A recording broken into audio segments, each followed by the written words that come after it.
આ એક speed breaker છે. આવી રીતનું એક સ્પીડ બ્રેકર સામેની સાઈડ પર લગાવ્યું છે. એવી જ રીતના આ નદી છે. આ જગ્યા છે બાલાજી વેફર પાસે વાજડી આગળ નદીનો પુલ. નદીના પુલના બે છેડે બંને સાઈડ સ્પીડ બ્રેકર બનાવ્યા છે.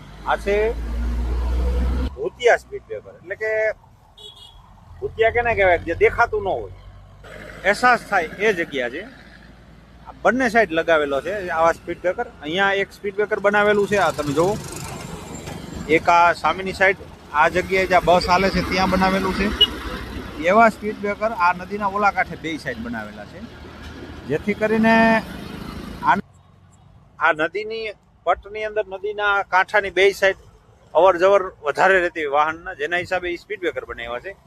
તકલીફ છે કે આ બનાવેલા છે આજે લગભગ 15-20 દિવસ આમ તો થઈ ગયા, મહિનો થવા આવ્યો.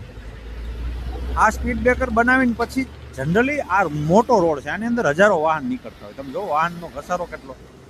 તો આ વાહનો નીકળતા હોય, અચાનક તમે કોઈ સ્પીડ બ્રેકર બનાવી નાખો, ત્યાં વ્હાઇટ પટ્ટા નથી મારતા.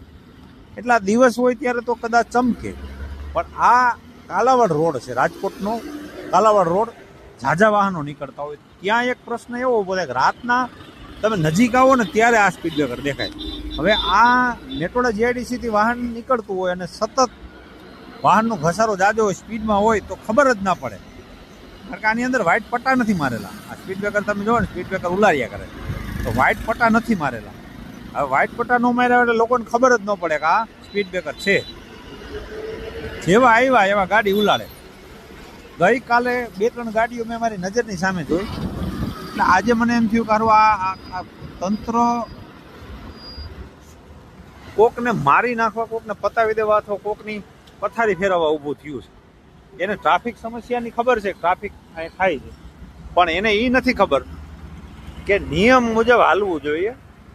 આ સ્પીડ બ્રેકર માથે વ્હાઇટ પટ્ટા, જેને જીબ્રા સ્ટાઇલમાં પટ્ટા કહેવાય, કે જે છેટેથી દેખાય અહીંયા સ્પીડ બ્રેકર, અથવા તો ત્યાં એક પેલા બોર્ડ મારી દેવું જોઈએ કે ભાઈ અહીંયા આગળ સ્પીડ બ્રેકર છે.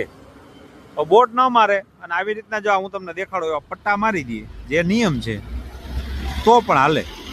પણ અહીંયા એવું કાંઈ મારેલું નથી, જેના હિસાબે આ એક જીવલેણ અકસ્માત થવાની શક્યતા જાજી છે. તો તંત્ર ક્યારે જાગશે? જ્યારે કોકનો જીવ જાશે.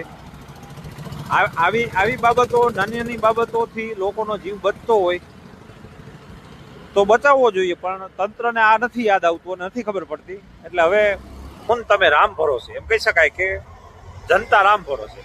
અને ક્યાંક ને ક્યાંક આપણે હમણાં ચૂંટણી આવે છે, ચૂંટણી ટાણે એવા નેતાઓ પસંદ કરીને મૂકી દઈએ જે કે એને આ બધી વસ્તુની કાંઈ પડી ન હોય. તો આવી વસ્તુ શક્ય છે. તમારી જિંદગી તમારા ભરોસે.